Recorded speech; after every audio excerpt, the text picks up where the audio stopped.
You think your life is hard because of other people, because of your parents, because of your boss, because of the country you were born in, the family you grew up in, the money you didn't have, the breaks you never got. That's the story you've been telling yourself. Maybe for years, maybe for so long you don't even notice you're telling it anymore. It just plays quietly in the background, like a radio station you forgot was on. And I understand why. It's easier, it's comfortable. It lets you sleep at night without asking the one question that actually matters. But here's the truth, the one nobody wants to say out loud, the one your friends won't tell you because they don't want to hurt your feelings, the one your family won't tell you because they're too close to see it clearly, the one the algorithm won't tell you because comfortable lies get more views than uncomfortable truths. It's not your parents, it's not your situation, it's not your luck, it's you. You are the problem. Not because you're broken, not because you're weak, not because there's something wrong with you that can never be fixed. You are the problem because you have been the one, every single day, making the choices that got you here. Every scroll instead of a start, every tomorrow instead of today, every excuse that felt true in the moment, but was really just fear wearing a disguise. And if that sentence made you uncomfortable, good. Stay uncomfortable for the next few minutes. Because comfort is exactly what's been keeping you stuck. Comfort is not the reward for a life well lived. It's usually the anesthesia people use to avoid feeling how stuck they actually are. Stay with me. This is going to sting before it heals, but it will heal. Let me tell you about two people, not celebrities, not names you'd recognize, just two ordinary people who started in almost the exact same place. Both of them grew up in small towns. Both of them had parents who worked hard but never had much extra to give. Both of them graduated with average grades, no connections, no head start, no safety net waiting to catch them if they fell. On paper, at 22 years old, their lives looked almost identical. 10 years later, one of them is still living paycheck to paycheck, still complaining about the same boss, still telling the same stories about the bad luck that's followed them around since college. The other one built a small business from nothing, bought a home, and when you ask them how they did it, they don't talk about luck. They talk about a decision they made one ordinary Tuesday morning to stop waiting for permission and just start. Same starting line, same disadvantages, same lack of connections. 10 years later, two completely different lives. What was the difference? It wasn't intelligence, it wasn't talent, it wasn't even luck. No matter how much the first person wants to believe that. The difference was what each of them decided to do with the disadvantages they were both handed. One person used them as a permanent excuse. The other person used them as a starting point and refused to stay there. That's the entire video, right there in one story. Everything else is just details. Let's talk about your life. Really talk about it. Not the version you post online. Not the version you tell your coworkers when they ask how you're doing and you say, good, just busy. The real one. You wake up already tired, not because you didn't sleep enough, though maybe you didn't, but because somewhere inside you, you already know today is going to look exactly like yesterday. Same alarm, same silence in the room before you get up, same quiet dread of a day that already feels predictable before it's even started. You pick up your phone before your feet even hit the floor. 5 minutes turns into 40. You tell yourself you're just checking one thing, one notification, one message, and then suddenly it's an hour later, and you're scrolling through the lives of people you've never met, wondering why your life doesn't look like theirs.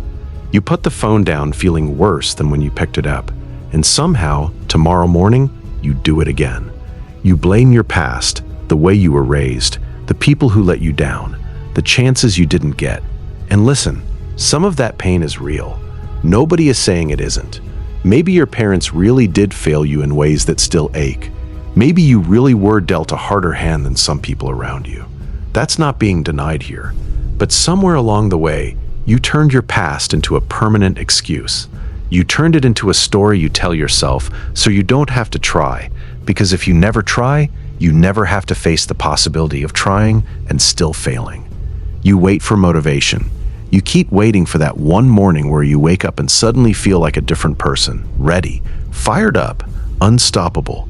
You've watched the videos, read the quotes, saved the posts that were supposed to light that fire, and you keep waiting, and that morning never comes.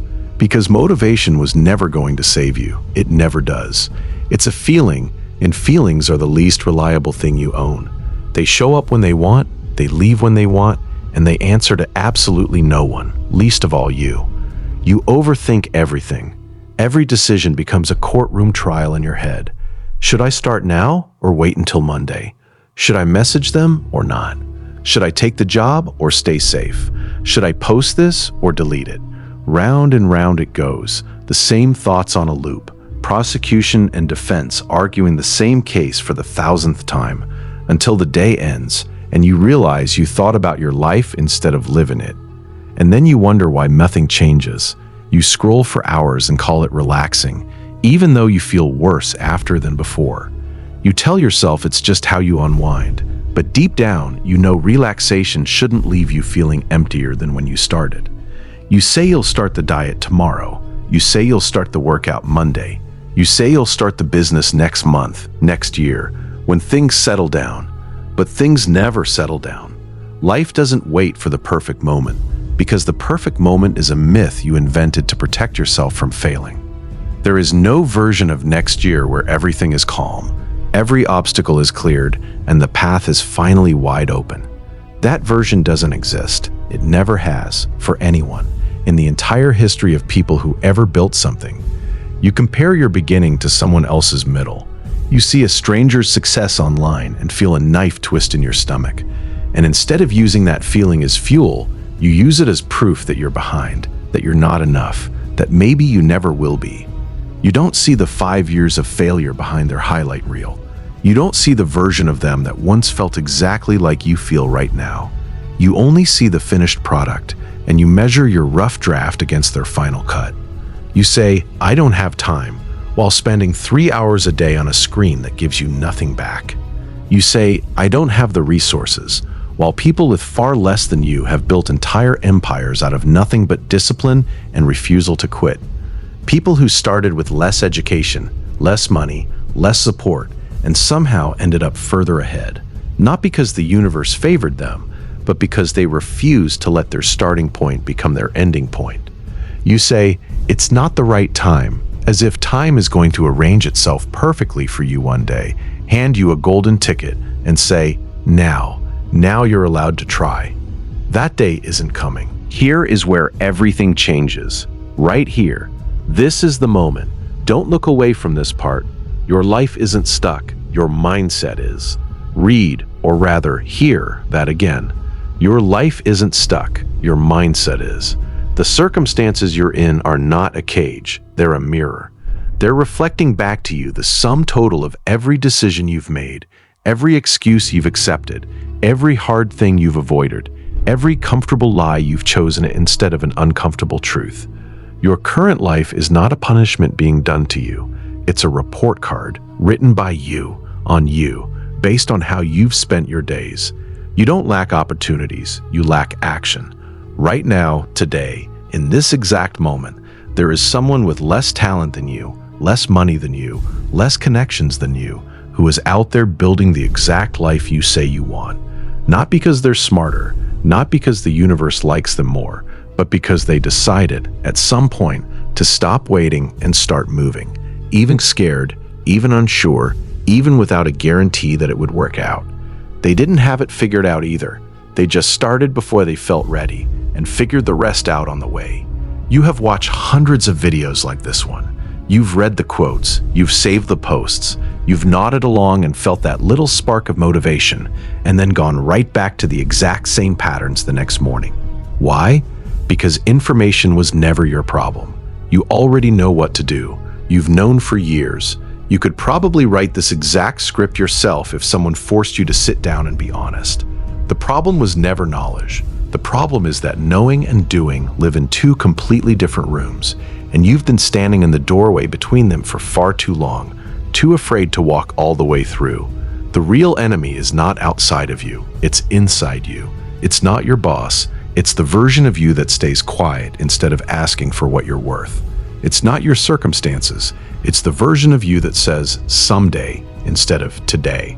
It's not bad luck. It's the version of you that quits 3 weeks before the breakthrough, every single time, because the discomfort became too loud and you let it win. It's not the economy. It's the version of you that treats every setback as proof you should stop, instead of proof you should adjust. It's not your genetics. It's the version of you that uses "I was just born this way" as a reason to never even attempt the thing that scares you. It's not the algorithm feeding you distraction after distraction. It's the version of you that keeps opening the app over and over, knowing exactly what it does to your focus and your mood, and reaching for it anyway. Notice something about every single one of those. In each case, there was a real external factor, a genuine obstacle, a real limitation, something outside your control. And in each case, sitting right next to that obstacle was a choice that was always inside your control. The obstacle explains why the path is harder. It never explains why you stopped walking it. Here's a line I want you to remember, because it will save you more pain than anything else in this video. Until you fix yourself, nothing around you will change. You can change cities, you can change jobs, you can change relationships, you can change your entire environment. And if you don't change the person making the decisions, you will end up in the exact same place, just with a different address, a different job title, a different name attached to the same familiar disappointment. This is not meant to crush you. This is meant to hand you your power back. Because if the problem is out there, you're at the mercy of the world, waiting for permission that will never arrive. But if the problem is in here, in your habits, your thinking, your patterns, then the solution has been in your hands this entire time. You just haven't picked it up yet. 2,000 years ago, a man sat in a military tent on the edge of an empire, exhausted, aging, dealing with war, disease, betrayal, and grief that most of us will never come close to understanding.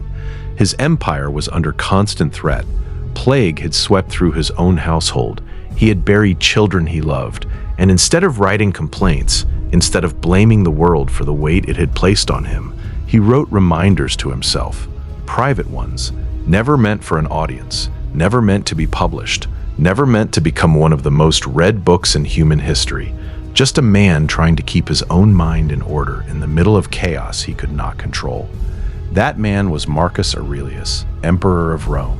And one of the truths he kept coming back to over and over, night after night, was this: you have power over your mind, not outside events.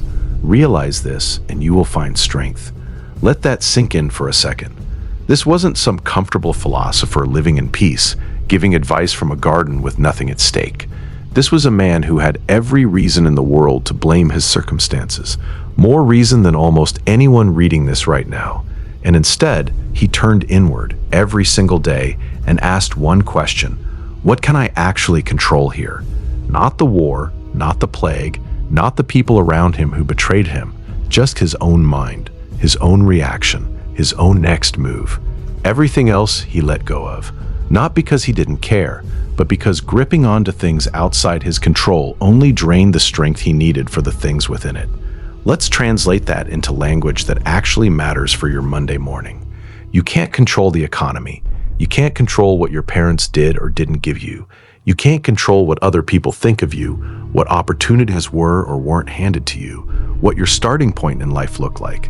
You can't control the traffic, the weather, the algorithm, the news cycle, or the opinions of strangers on the internet. But you can control whether you get up early or sleep in again.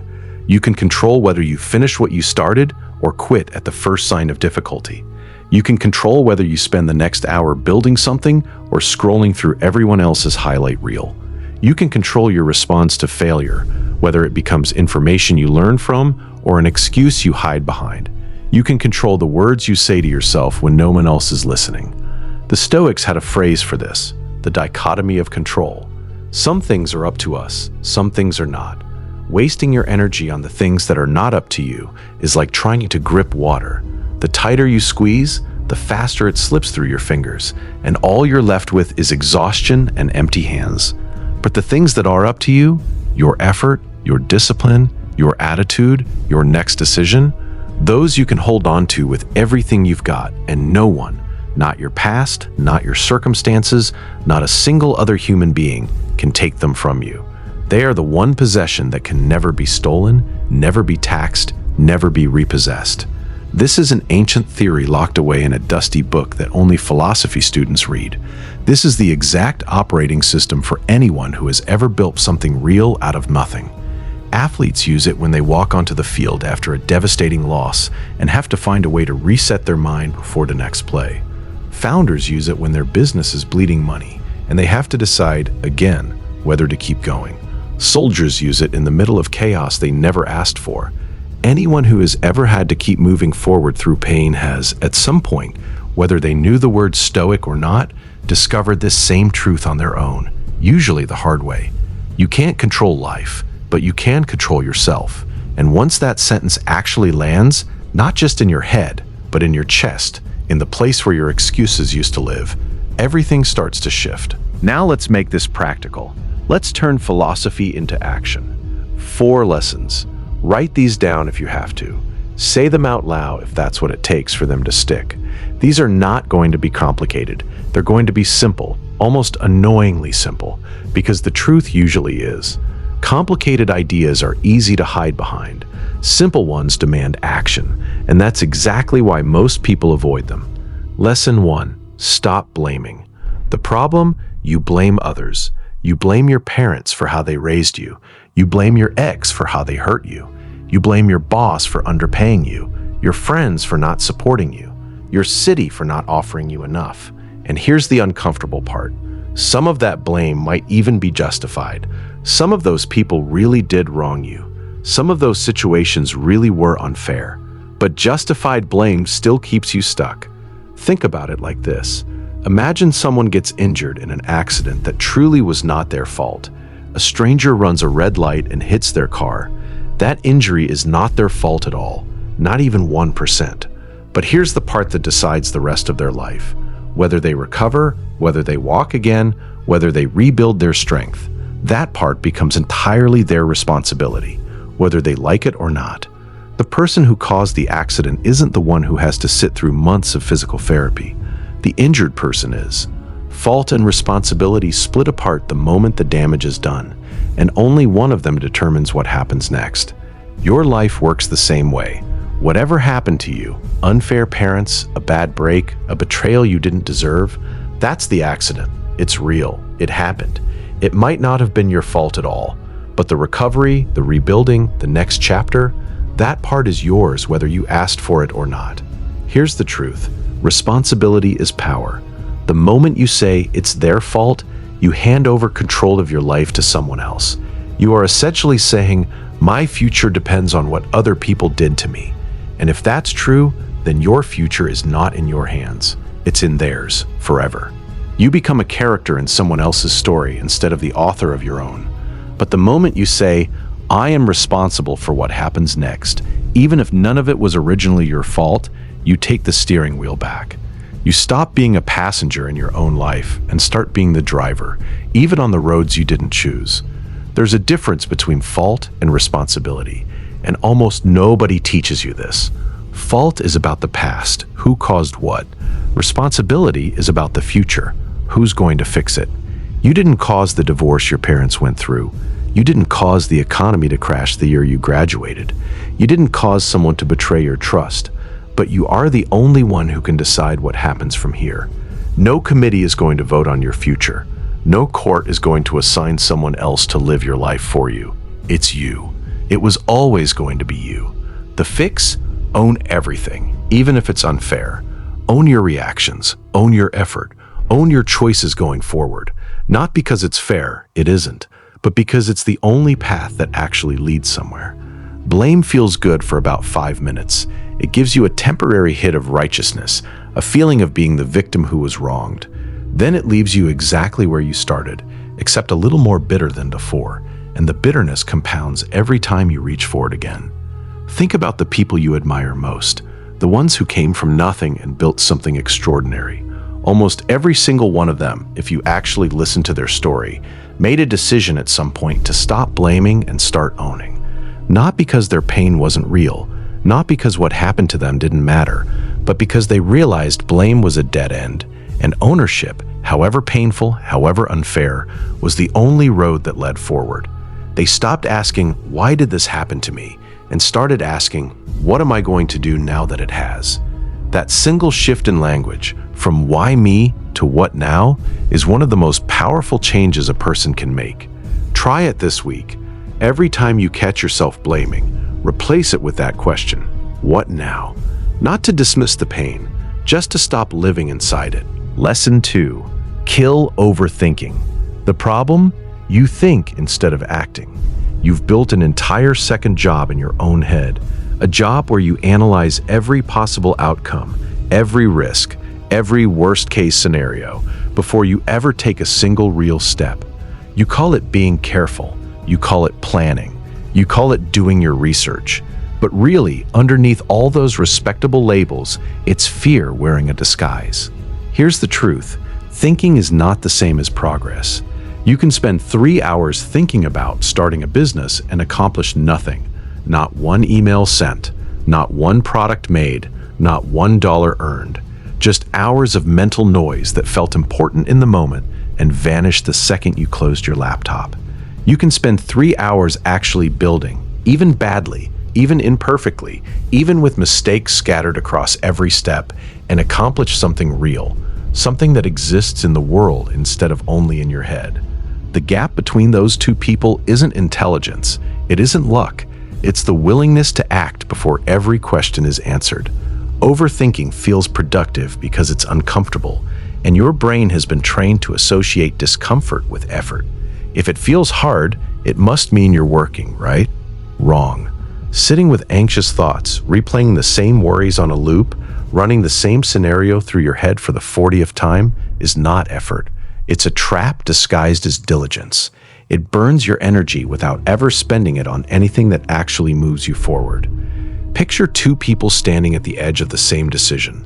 One spends a month researching, comparing, imagining every way it could go wrong, running the numbers again and again, waiting for the moment when they feel 100% certain. The other spends 1 week gathering just enough information to take a reasonable first step and then takes it, uncertain, a little nervous, but moving. A year later, the second person has made mistakes, sure. They've adjusted their approach a dozen times, but they've also learned more in that 1 year of doing than the first person learned in 5 years of thinking.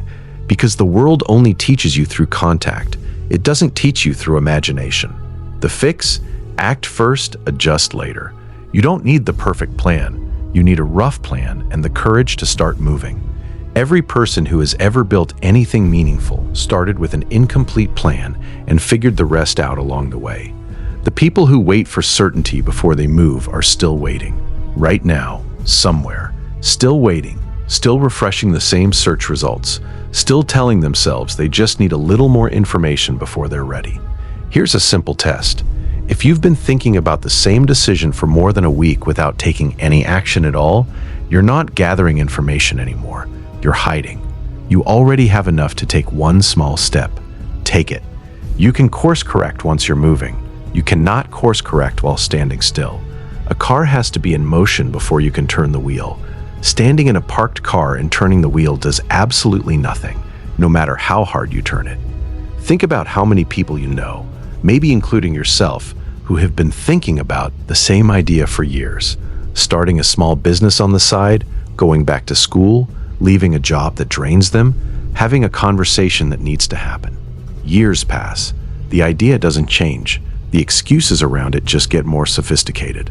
What started as, "I need to save a little more money first," becomes, "the market isn't right," becomes, "maybe it's too late for me now."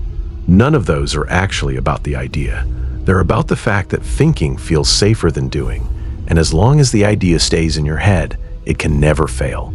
The moment you act on it, it becomes real, and real things can be judged, can be wrong, can be embarrassing if they don't work. But here's what nobody tells you. An idea that stays in your head forever isn't safe. It's just slowly dying, one overthought day at a time, until eventually you're not protecting it from failure anymore. You've just let it fail quietly, without ever giving it a chance. Lesson 3. Discipline over mood. The problem. You wait to feel ready. You wait to feel motivated before you go to the gym. You wait to feel inspired before you sit down to work. You wait to feel confident before you have the hard conversation.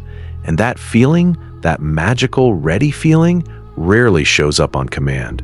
It's unpredictable, it's moody, it comes and goes like weather. And just like weather, you cannot summon it just because you need it. Here's the truth. Feelings are unreliable. If you build your entire life around how you feel in any given moment, you will build a life that constantly falls apart because feelings change hour to hour, sometimes minute to minute. The version of you at 6 a.m. and the version of you at 11 p.m. are practically different people with different priorities and different levels of willpower. The 6 a.m. version of you might set an ambitious goal for the day. The 11 p.m. version of you might be the one who talks yourself out of it, exhausted, comfortable on the couch, suddenly full of perfectly reasonable sounding excuses. If you only act when the motivated version of you shows up, you will accomplish almost nothing, because that version of you doesn't show up nearly enough to build a life on. Motivation is a guest who visits occasionally. Discipline is the one who lives in the house permanently, whether you feel like having company or not. The fix? Do it even when you don't feel like it. This is what discipline actually is, not some superhuman willpower that other people were born with and you weren't. Discipline is simply doing the thing on the days you don't want to. That's the entire definition. Anyone can work out when they feel amazing, when the music's right and the energy is high. Anyone can focus when they're inspired, when the idea is exciting and the momentum is already there. The people who actually change their lives are the ones who show up on the boring days too. The tired days, the uninspired days, the gray, uneventful Tuesdays where every excuse in the world sounds perfectly reasonable and no one would even notice if they skipped it. Discipline isn't about intensity, it's about consistency. A small action repeated every day will always outperform a massive action taken once and never again. One incredible workout followed by 3 weeks off accomplishes almost nothing. 20 minutes a day, every day, for a year transforms a person. You don't need to transform your life today. You need to show up again tomorrow, and the day after, and the day after that. That's the entire secret, and it was never actually a secret. It was just too simple for people to believe it could work. People want the dramatic breakthrough. The truth is quieter and far less exciting than that. It's just showing up again and again, long after the excitement wears off. Imagine two people who both decide on the same day to get in shape. The first one goes all in immediately. New gym membership, new meal plan, new schedule, working out 90 minutes a day, 7 days a week. For about 2 weeks, they look like the picture of discipline. Then the soreness sets in. Life gets busy, motivation fades the way it always does, and by week 4, they've quietly stopped altogether, quietly ashamed, quietly telling themselves they'll restart soon. The second person does something far less impressive to watch. 20 minutes, 4 days a week. Nothing dramatic. No one's impressed by it on day 1. But they keep doing it in week 4, and week 12, and month 8. A year later, the first person has started and stopped that same all-in plan, probably 5 or 6 separate times, each time a little more discouraged than the last. The second person, doing the boring, unimpressive, consistent version, has completely transformed, not because their plan was better on paper, but because their plan was sustainable in reality. Discipline was never about how intense you can be for 2 weeks. It was always about who can still show up on the days that feel completely unremarkable. Lesson 4. Accept reality. The problem? You resist what is. You keep fighting against things that have already happened. The job you didn't get, the relationship that ended, the years you feel like you wasted. You replay them, argue with them in your head, wish they were different, as if enough mental energy, enough late-night replaying, could somehow reach back in time and rewrite the past.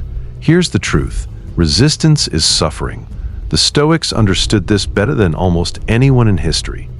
Pain is often unavoidable. Loss happens. Setbacks happen. Betrayal happens. But suffering, the prolonged, exhausting, life-consuming kind, comes from refusing to accept what has already happened and is no longer changeable. You can be in pain for a moment and move forward, or you can resist reality for years and stay frozen in that same moment forever, replaying it on a loop that never resolves, because you're demanding an ending that isn't coming. Acceptance is not the same as giving up. This is where people get it wrong, and it's the reason so many people resist the idea in the first place. Acceptance is not saying, "I don't care," or "it didn't matter." Acceptance is saying, "This happened, it hurt. Now what am I going to do about it?" It's the difference between a person drowning and fighting the current with everything they have, exhausting themselves against a force they cannot beat, and a person who stops fighting the current, lets it carry them for a moment, and finds their footing once the water calms. One of those people survives. The other one drowns fighting a battle that was never winnable in the first place. The fix? Accept, then adapt, then act. Accept what happened, fully, without pretending it didn't hurt, without minimizing it, without pretending you're fine when you're not. Then adapt your plan around the new reality, because the old plan doesn't exist anymore. The plan you had before the setback was built for a world that no longer exists. You need a new plan for the world you're actually standing in now. Then act on the new plan, one step at a time, without waiting to feel fully healed before you start moving again. This three-step process is how every resilient person you've ever admired rebuilt themselves after being knocked down.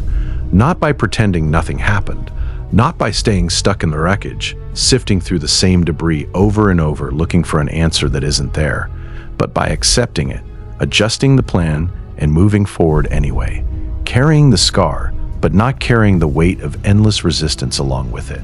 Think about someone who loses a job they'd built their entire identity around. Years of climbing, years of showing up, and then one meeting, one restructuring decision made by someone else entirely, and it's gone. There are two paths from that exact moment. One path is spending months, sometimes years, replaying the unfairness of it, rehearsing arguments against a decision that's already final, refusing to update the resume or make a single call because doing so would mean admitting the old chapter is actually over. The other path is grieving it honestly, for as long as that grieving actually takes, and then turning toward the next question. Not "why did this happen to me?" but "given that this happened, what's my next move?" The first path can keep a person frozen for years. The second path, even though it doesn't erase the pain, is the only one that ever leads somewhere new. Reality doesn't ask for your permission before it changes. It just changes, and then it waits to see whether you're going to keep arguing with it or start working with it. Before we go further, I want to walk through the specific excuses you've probably used this year, not to embarrass you, because I guarantee at least 2 or 3 of these are going to hit uncomfortably close to home, and once you can see them clearly, they lose most of their power over you. I don't have time. Let's actually look at this one honestly. You have the same 24 hours as anyone who has ever built anything remarkable. The difference isn't the hours you have, it's the hours you protect. Most people who say, "I don't have time," have somewhere between 1 and 3 hours a day disappearing into their phone without ever noticing it happen. That's not a criticism, it happens to almost everyone, because these apps are built by teams of people whose entire job is to make sure you lose track of time while using them. But "I don't have time" is rarely true. What's usually true is, "I haven't decided this is important enough to protect time for yet." Those are two very different sentences, and only one of them is actually about time. "I'm too tired." Sometimes this is real. Genuine exhaustion exists, and rest matters. This isn't about running yourself into the ground. But notice how often "I'm too tired" shows up specifically around the things you don't want to do, and mysteriously disappears the moment something you actually enjoy comes along. Too tired to work on your goals, but somehow not too tired to watch 3 more episodes. Too tired for the gym, but somehow full of energy the moment plans with friends come up. That's not exhaustion. That's your mind protecting you from discomfort by dressing itself up as fatigue. It's not the right time. There has never been a right time in the history of anyone who has ever done anything meaningful. The right time is a fantasy your mind invents so you have permission to keep waiting without feeling like you're avoiding anything. People start businesses during recessions. People get in shape during their busiest years. People rebuild their lives in the middle of chaos, not after it's cleared. The right time is not a moment you wait for. It's a decision you make in the middle of a wrong time, because the wrong time is the only time that's ever actually available. "I don't have the resources." Compare what you have right now to what people who came before you had to work with.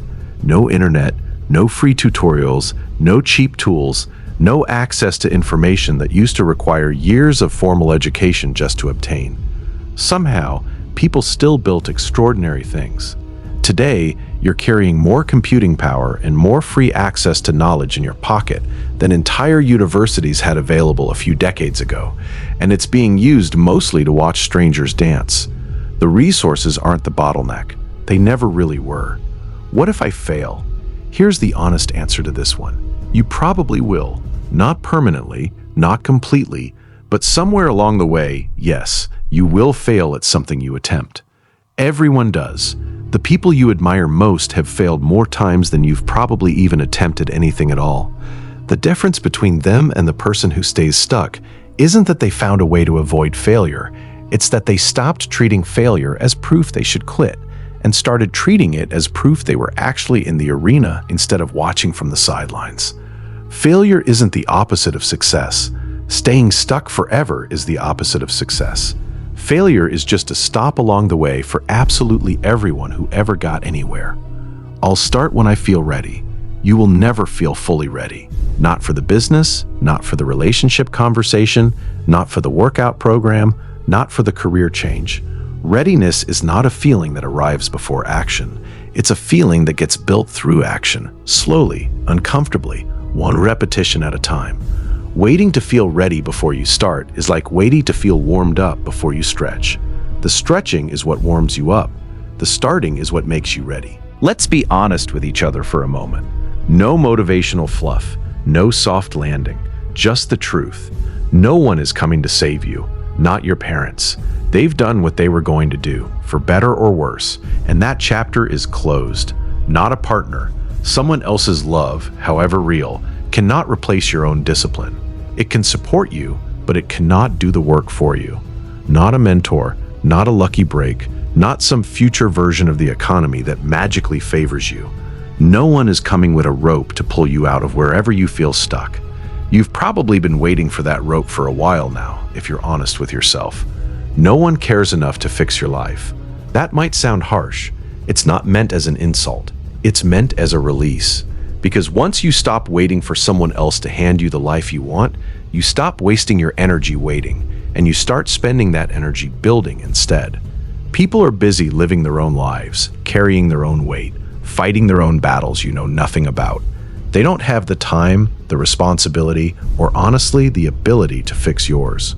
That was always going to be your job. It was never anyone else's. If you don't change, nothing will. Say that sentence to yourself again. Slowly. Let it sit for a second. If you don't change, nothing will. Not the job, not the relationships, not the way you feel when you look in the mirror, not the tiredness that follows you through every single day like a shadow you can't shake. None of it moves unless you move first. The world does not reward waiting. It rewards motion. Not perfect motion, not confident motion, just motion. And right now, today, you get to decide which one you're going to choose. Another day of waiting or the first day of moving. There's a quiet kind of grief that comes from realizing how many years have already passed while you were waiting for the right moment. Maybe you're feeling a version of that grief right now. That's okay. Let yourself feel it, honestly, for a moment. But don't let it turn into another reason to stay stuck. Grieving lost time and continuing to lose more of it are two very different responses to the exact same feeling, and only one of them actually helps you. Consider this too. The years that already passed are not coming back, no matter what you do next. That part is fixed. It's done. But every single year from this point forward is still completely unwritten. The version of you 5 years from now does not exist yet. That person is being built right now, today, through the choices you're making in this exact moment, whether you realize it or not. You are, quite literally, writing that person into existence one decision at a time. The only question is what kind of person you want to hand the future. Take a breath. Sit with that for a second before we keep going. Let's do something uncomfortable together. I want you to actually picture your life exactly 1 year from today, if absolutely nothing changes. Not as a punishment, as information. Same alarm, Same 15 minutes of scrolling before you even get out of bed. Same commute, same job, same conversations with the same people about the same complaints. Same Friday relief followed by the same Sunday dread. Same I'll start Monday followed by the same Monday that never quite becomes the start of anything. 1 year from now, same bank account, give or take, same body, same relationship with yourself in the mirror, same quiet, nagging feeling in the back of your mind that you're capable of more than this, sitting there, unused, the same way it's been sitting there for years already. Does that picture bother you? It should. Not because your life is worthless, it isn't, but because you already know, somewhere in your gut, that you're capable of a different picture. And the only difference between the version of you 1 year from now who is still stuck and the version of you 1 year from now who has actually moved is what you decide to do starting today. Not starting Monday, not starting when things calm down, starting today in whatever small way is available to you right now. But here's the good part. If you are the problem, you are also the solution. Read that again. Really let it land this time. Every excuse you've made, every day you've wasted, every opportunity you've let slip by, all of that came from you, which means the discipline, the action, the change you've been looking for out there somewhere, that comes from you too. You were never missing some external ingredient. You were never one lucky break away from a different life. You had the ability inside you this entire time. You just hadn't decided to use it yet. The tool was always in the toolbox. You just kept looking for it somewhere else. This is not a punishment. This is the best news you'll hear all week, because it means you don't have to wait for the world to change. You don't have to wait for other people to treat you differently, for circumstances to magically improve, for some invisible hand to finally deal you a better set of cards. You get to start today, right now, with exactly what you have. No more, no less, and it's enough. The moment you take control, your life starts changing. Not tomorrow, not when things calm down, the moment. The exact second you decide to stop blaming, stop overthinking, stop waiting to feel ready, and stop resisting what already happened. That is the moment everything shifts. Not because your circumstances instantly transform. They probably won't, not right away, and anyone who tells you otherwise is selling you something. But because you become a different person inside those circumstances, and a different person making different decisions every day always ends up somewhere different than where they started. Small differences, compounded daily, become an entirely different life within a few years. That's not motivation talk, that's just math. This is what the Stoics understood better than almost anyone. Freedom was never about controlling the world around you. It was about controlling yourself inside of it. Marcus Aurelius ruled an empire and still had to fight his own mind every single day, in a tent, exhausted, grieving, uncertain about tomorrow. You don't need an empire. You just need to win that same fight today in your own small corner of the world. Your own room, your own routine, your own quiet decisions that nobody else will ever see or applaud. You are not broken. You are not behind in some race that has a fixed finish line everyone else is closer to. You are simply a person who has been making certain choices, and today you get to start making different ones. That's it. That's the whole shift. It's not magic. It's not complicated. It's a decision made once and then remade again every single morning after. Because one good day doesn't change a life, but one good day repeated for a year absolutely does. Everything up to this point has been about mindset, and mindset matters. But mindset without a next step is just a nice feeling that fades by tomorrow afternoon. So let's make this concrete. Let's turn all of this into something you can actually do in the next 24 hours. Step 1. Pick one thing, not 5, not a complete life overhaul starting Monday with a new diet, a new sleep schedule, a new business, and a new workout plan all at once. One thing. The area of your life that bothers you the most when you're honest with yourself. That's the one to start with. Trying to fix everything simultaneously is how people burn out in 11 days and quit everything at once. Pick one. Step 2. Shrink it until it's almost embarrassingly easy. Whatever you picked, make the first version of it so small that it feels almost silly not to do it. Not work out for an hour, 10 minutes. Not read for an hour a day, 1 page. Not build a business, Send one message to one potential customer. The goal at the very beginning isn't intensity, it's proof. Proof to yourself that you are someone who follows through, even in a small way. That proof matters more than the size of the action. Step 3. Do it today, not tomorrow. There is something powerful about starting the same day you decide, even if it's 9 at night and all you can manage is the smallest possible version of the action. Tomorrow has a way of never actually arriving as tomorrow. It just becomes another today with its own new set of reasons to wait. Break that cycle once, today, and you've already done something most people who watch videos like this one will never actually do. Step 4. Stack it, don't replace it. Attach the new habit to something you already do without thinking. If you already make coffee every morning, do your 10 minutes right after. If you already brush your teeth every night, do your 1 page of reading right before. You're not trying to build willpower out of thin air. You're borrowing the momentum of a habit that's already automatic and hooking the new behavior onto it. Step 5. Track it somewhere you'll actually see it. A simple check mark on a calendar, a note on your phone. It doesn't need to be complicated. What matters is that you can see the chain building, day after day, because that visual proof becomes its own motivation once it's a week or 2 long.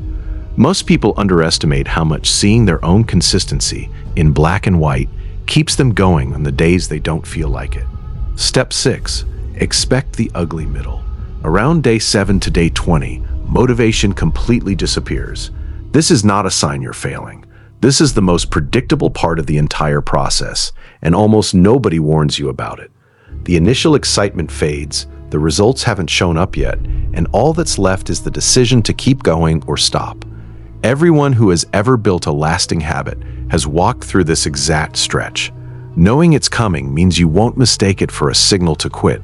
That's it. 6 steps. None of them require motivation. None of them require perfect circumstances. None of them require you to feel ready. They only require you to start today, small, and again tomorrow. There's one more shift worth making, and it's probably the most important one in this entire video, because it's the difference between change that lasts and change that quietly falls apart in a few weeks. Most people try to change their outcomes directly. I want to lose weight, so I'll force myself to the gym. I want more money, so I'll force myself to work harder. I want a better relationship, so I'll force myself to communicate differently. And for a little while, forced behavior can produce results. But forced behavior is exhausting to maintain because it's fighting against an identity that hasn't actually changed underneath it. Real change works the other way around. Instead of forcing a behavior on top of an old identity, you build a new identity through small, repeated proof. Every time you do the small action, the 10 minutes, the 1 page, the 1 honest conversation, you're not just producing a result, you're casting a vote for the kind of person you are becoming. 1 vote doesn't decide the election, but enough votes, cast consistently over time, eventually do. You are not trying to force yourself into a better life. You are trying to become someone the better life makes sense for. That's the real shift. Let's talk about something almost nobody addresses honestly. You are going to fail at this too. Not might, will. Somewhere in the next few weeks, you're going to miss a day, or 3 days, or you'll have a week where everything falls apart and the old patterns come rushing back. This is not a prediction that you're going to fail at changing your life. It's a prediction that you're human. Here's what actually determines whether that stumble becomes the end of the story or just a chapter in it. What you tell yourself in the moment right after you fall off. Most people, the moment they miss a day, tell themselves, "See, I knew I couldn't do this. I always do this." That story uses the missed day as proof that trying again is pointless. There's a different story available. I missed a day. That's it. That's all that happened. 1 day doesn't undo 3 weeks of progress, and it definitely doesn't decide anything about tomorrow. Here's a simple rule. Never miss twice in a row. Missing once is human. Missing twice in a row is the beginning of the old pattern reasserting itself. So if you fall off, the goal is simply not letting 1 missed day become 2. Stop blaming, stop waiting, start becoming better. That's it. That's the whole message, stripped down to its bones. In a few hours, the feeling you have right now is going to start fading. That's just how the human brain works. Intensity fades. That's exactly why the small, boring, repeated action is what actually carries you forward once the feeling is gone. Years from now, when you look back at this exact period of your life, you'll either remember it as the moment you finally stopped waiting, or as one more video you watched, nodded along to, and then forgot by dinner. Only one of those two outcomes actually changes anything, and the only difference between them is what you decide to do in the next 24 hours. You are your own problem, and because of that, you are also your own way out. No one else was ever going to walk through that door for you, but the door was never locked. It was just waiting for you to reach for it. If this hit you the way I think it did, you needed to hear it. Not because you're failing, not because you're behind, but because somewhere along the way, you forgot that the power was always in your hands. If you want more of this, real talk, no fluff, just the truth about building a life you're actually proud of, subscribe, and I'll see you in the next one. But before you go, do one thing. Just one, not tomorrow, right now. Pick the one area of your life you've been avoiding the longest and do the smallest possible version of moving it forward. Send the message, put on the shoes, open the document, write the first sentence. It doesn't need to be impressive. It just needs to be real, and it needs to happen today. Until then, the only thing standing between you and the life you want is you. So go be the solution, not someday, today.